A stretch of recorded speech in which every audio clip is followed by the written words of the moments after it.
Welcome to Dirty Datini. I'm your host, Christina Kane. This is the unfiltered podcast that takes you through the dirty truth of dating, modern romance, relationships, and most importantly, self-discovery. Remember, love isn't always neat, and sometimes life is on the rocks, but it's sure worth the mess.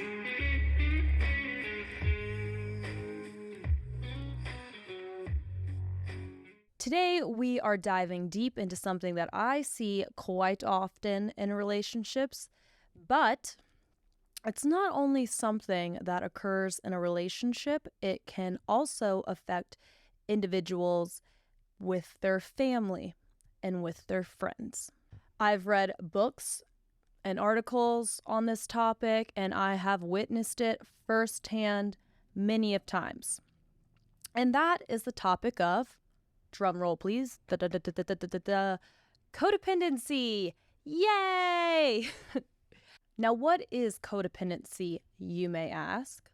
Codependency is a focus on other people's problems, feelings, needs, wants, while minimizing or ignoring your own. And here at Dirty Datini, none of the above is permitted. In this episode, I'm discussing what it is, how it develops, how to recognize it, and how to break free from it. So, without further delay, codependency is a pattern or behavior where individuals become reliant on another person, often at the expense of their own well-being. They sacrifice their own lives for the sake of their partner's happiness. Codependency see other people as more important than themselves and prioritize taking care of them in order to feel needed, loved, or worthy in their relationships. Throughout my years of observation and supporting friends throughout their relationships, I have seen more than enough codependent relationships. It is probably the number one common factor I see amongst all relationships.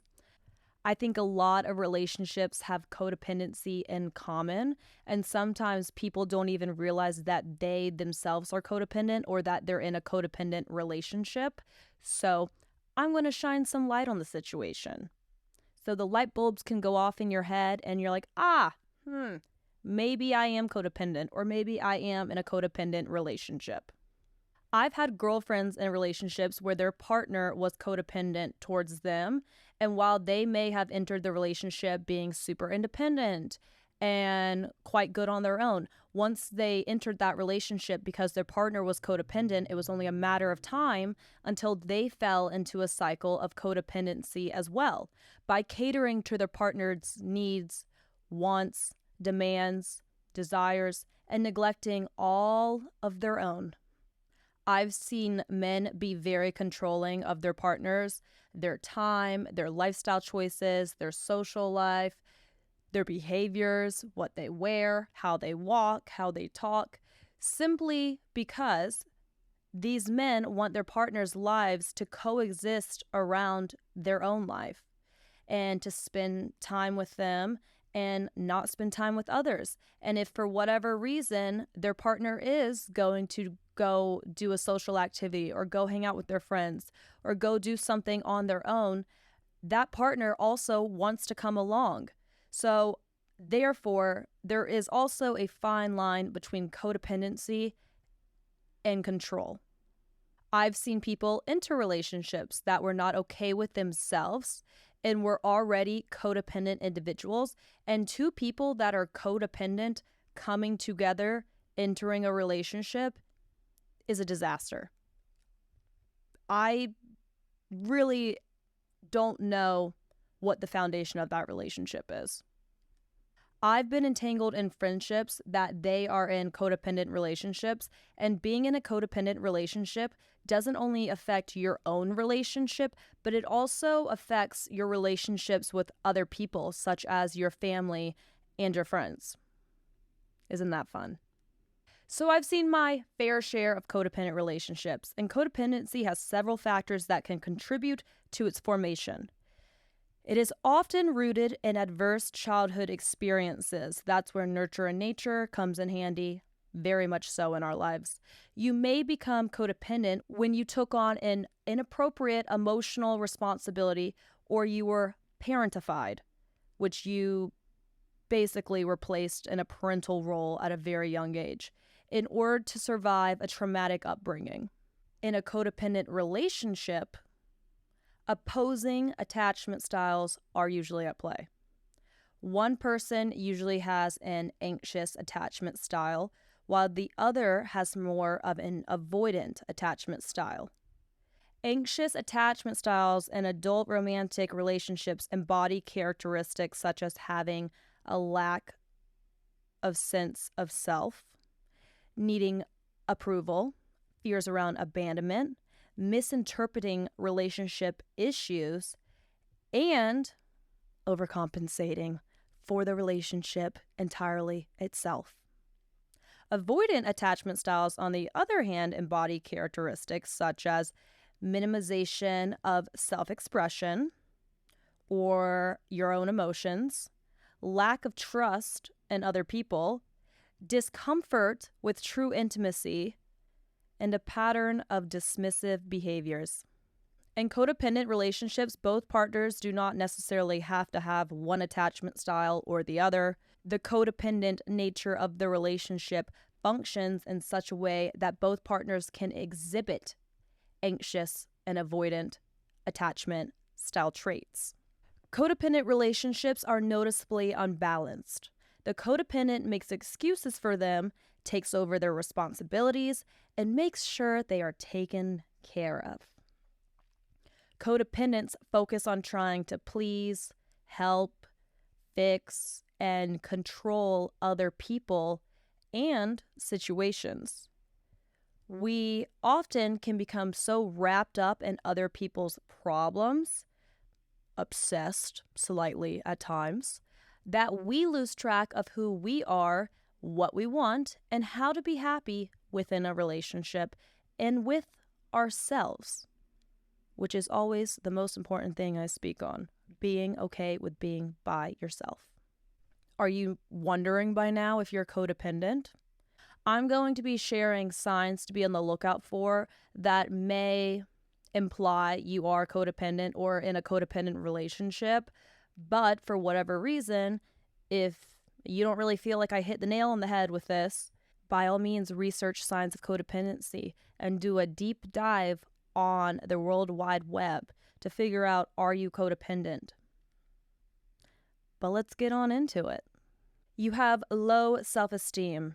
You don't feel loved, or you may feel that you're not good enough. Fixing, helping, or rescuing others gives you a sense of purpose and makes you feel needed or loved. You focus on other people's problems and ignore your own feelings, needs, and reality because you're too focused on other people's lives. Your relationship is the source of your overall happiness, your self-worth, and your self-esteem. You have very poor or no boundaries. You have trouble setting boundaries and being assertive, resulting in you ultimately being a people pleaser. You sacrifice what you want or need to avoid upsetting or disappointing others, which to me is one of the most unattractive things about codependency.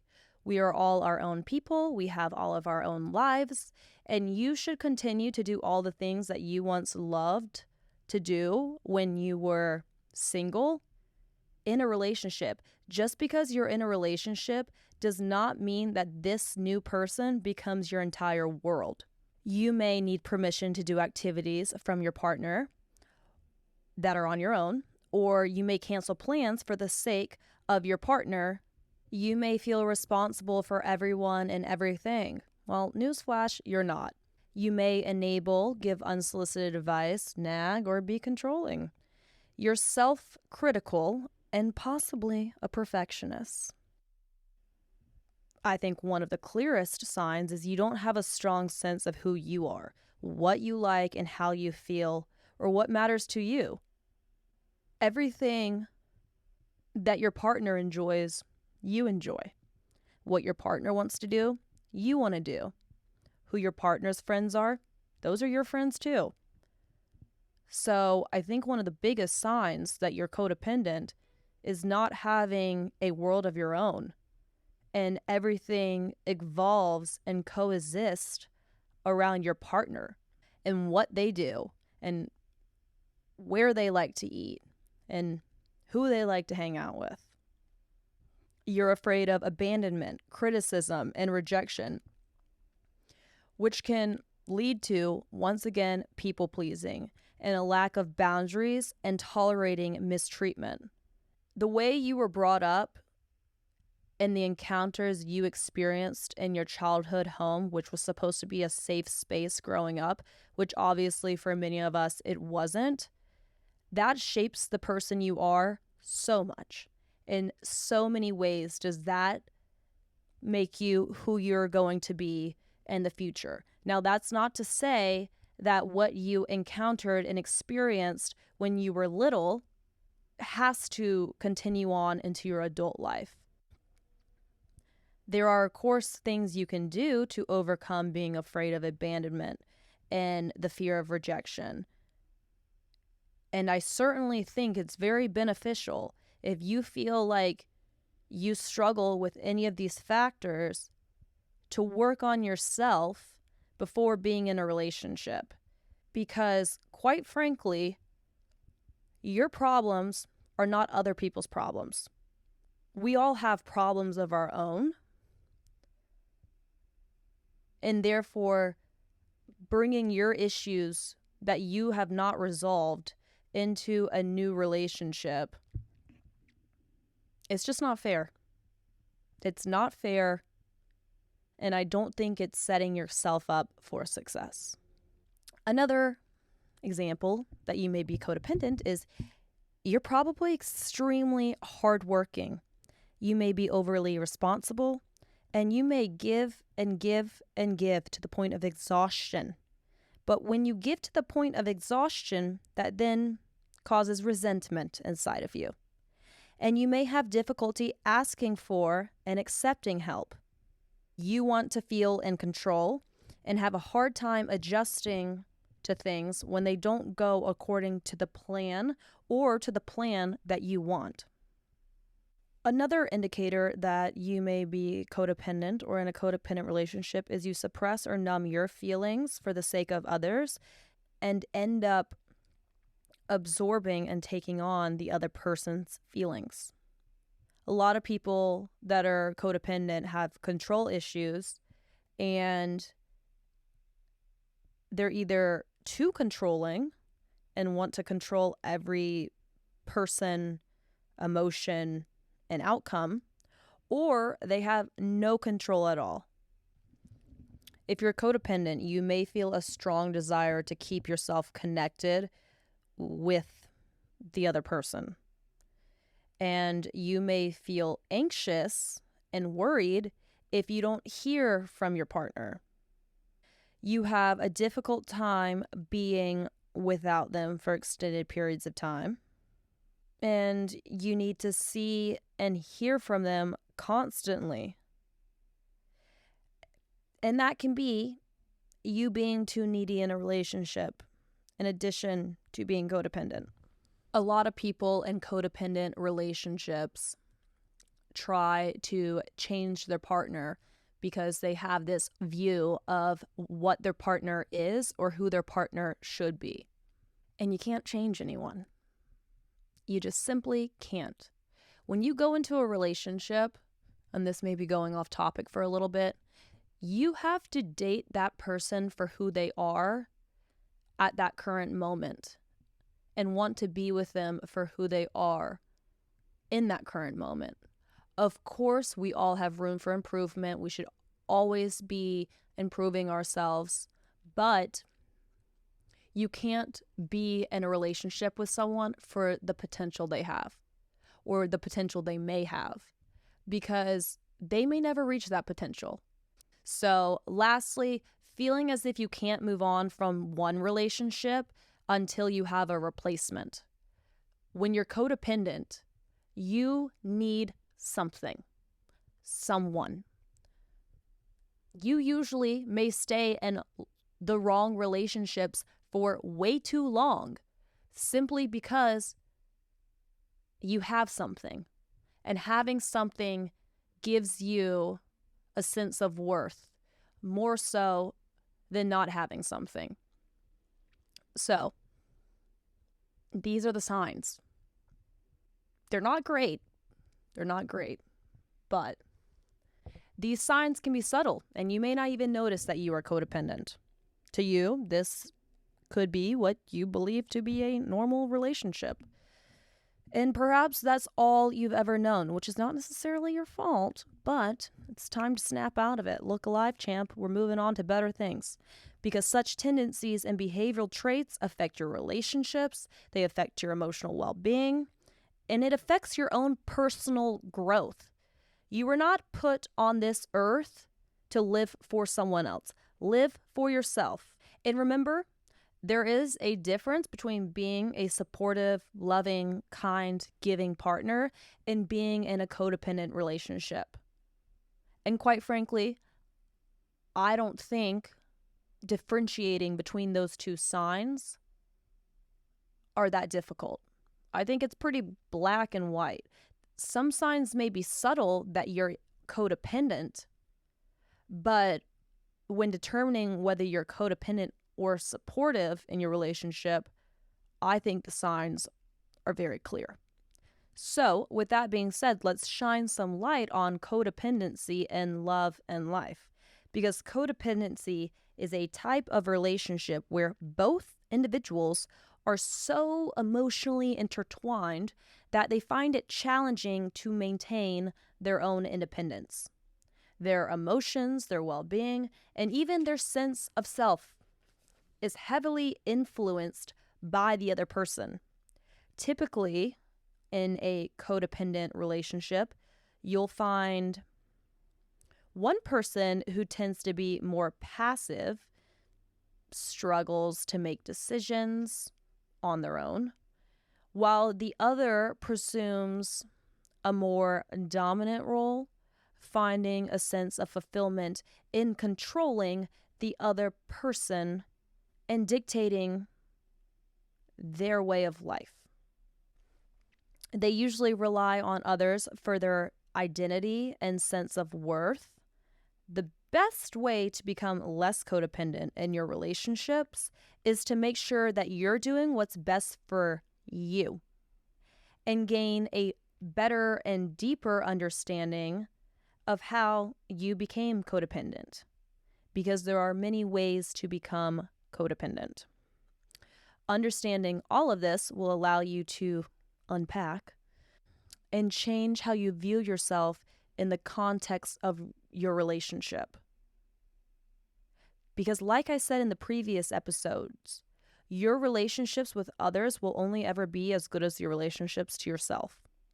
Now, we're going to explore strategies for breaking free from codependency. First and foremost, seeking professional help, such as therapy or counseling. I've been there, we've all been there, or most of us should. It can be vital to recovery. Healing from codependency means rebalancing ourselves. And instead of focusing so much on what others need, we must consider our own needs and make them a priority. This doesn't mean that you should never consider other people's needs or take care of them. It just means that your needs are just as important as other people's, and that if you don't take care of yourself, you'll end up depleted, resentful, and unfulfilled in life and in relationships. Healing from codependency includes not only knowing what you need, but asking for it. Ask for what you need. Ask for what you want. Ask for what you desire. If you don't put it out there, how are you going to get it delivered to you? You can't continue to feel and act like you're a victim or that you're a problem in someone's life. We must learn to communicate assertively, stand up for ourselves, set boundaries, and protect yourself from being mistreated, and create relationships where you give and receive, not just give and cater to this other person. It's also important to Learn how to set personal boundaries, because failure to set personal boundaries can lead to codependency, and learning how to do that through therapy is essential to not being codependent and healing and locking that in the past.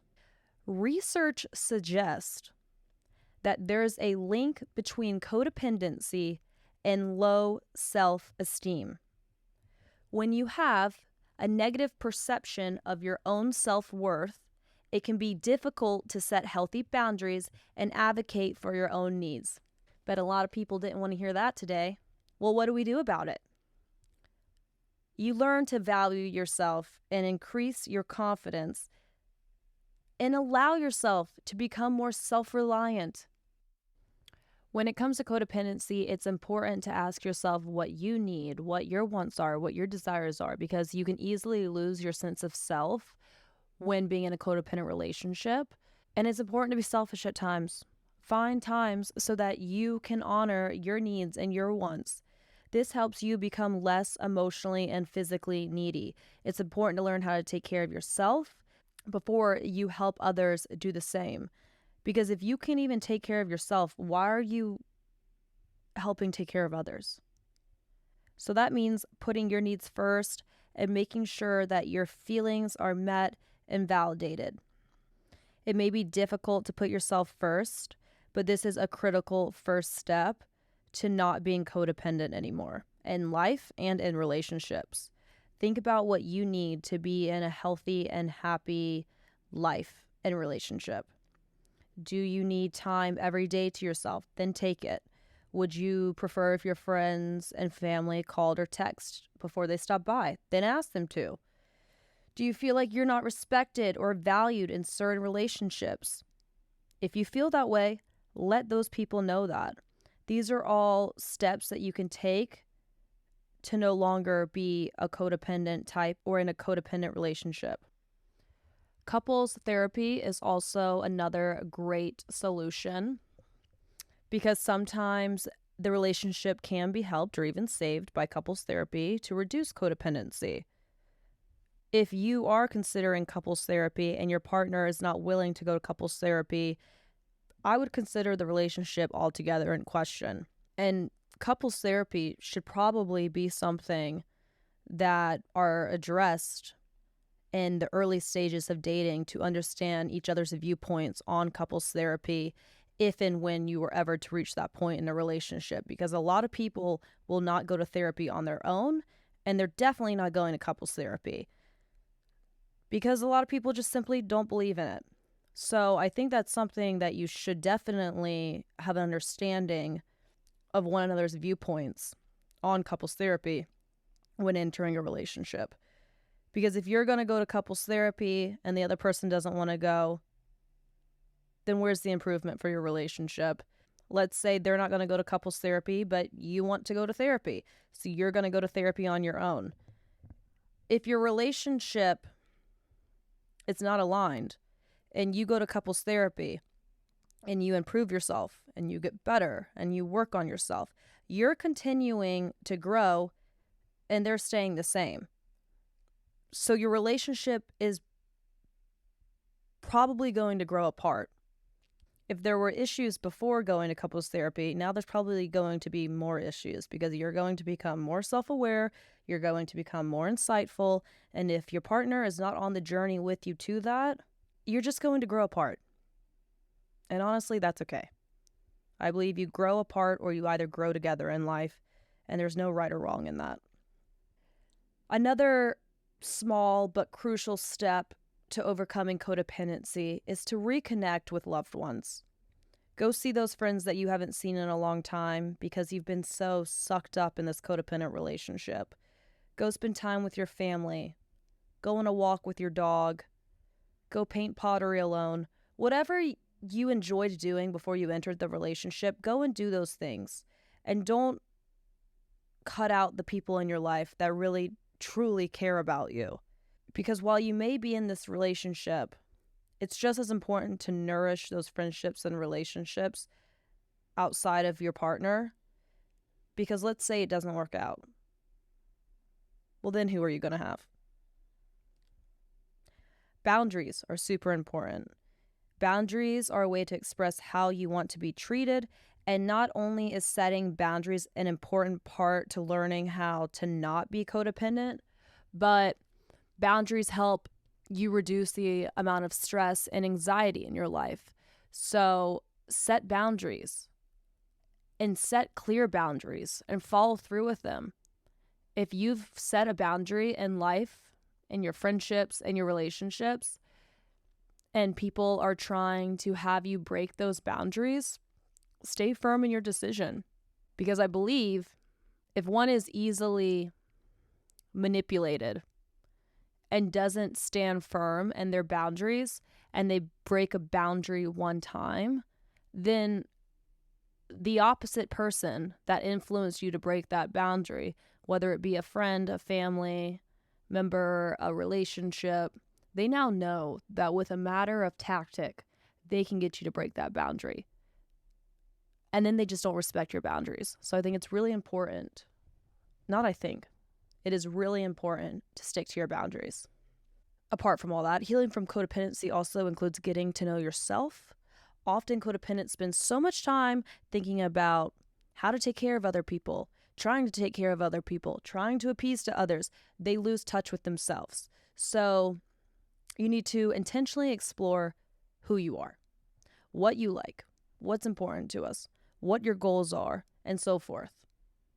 And as you heal from codependency, you need to treat yourself with kindness. Because codependents tend to be so hard on themselves, and they're super self-critical, and they're very unforgiving. Not necessarily with others, but with themselves. And this is just unhelpful. It's not going to get you anywhere. So instead, offer yourself kindness. Offer yourself patience. Offer yourself acceptance. Offer yourself support. And treat yourself as you would a friend, as you would your best friend. Don't be mean to yourself. Now, recovery is a process, and it can be overwhelming when you think about all the changes that you want to make, that you have to make, that you're going to make. But just remember, it isn't all or nothing. You can start and benefit from taking very small steps. As long as you start taking those steps, you're making progress. You're winning. Now, we covered a lot in this episode, from understanding codependency to recognizing it, to how it develops, to finding a path to recovery. And remember, it's okay to seek help when needed, and it's never, ever too late to make positive changes in your life. If you feel you may be codependent and want to learn more about codependency and how to break free of the behavior, I highly recommend Melody Beattie's book, Codependent No More. I have read it myself, and it is the #1 recommended book that I give to friends, family, strangers, you name it. When anyone addresses concerns to me about being codependent individuals or codependent in a relationship, bam, this book is the first thing I recommend. It is linked in the description below on Amazon in my storefront. If you would like to take a look at it, go check out the book. I highly recommend it. And you don't even have to be a codependent person to read the book, because I would not consider myself a codependent person. In fact, I know I'm not. I love being alone. I love doing things alone, go to dinner alone, travel alone. I am so good on my own. But I read the book, and it was a total page turner. I finished it in probably 48 hours. It was so insightful and just really interesting to learn more about the psychology and the deeper meaning of our feelings and why we do certain things and why we feel we need to control certain situations. So I recommend the book whether you're a codependent in a codependent relationship or not codependent at all. It's really a great book. If you have any questions, stories, or feedback, please feel free to reach me at the email in the description. Don't forget to subscribe, leave a review, and share this podcast with others who might benefit from this discussion. And even furthermore, share this podcast with people who could even benefit not only from this discussion, but future discussions, because we are going to be covering it all on Dirty Datini. Do not forget that. I hope you enjoyed this episode, and just remember, stay dirty and stay flirty.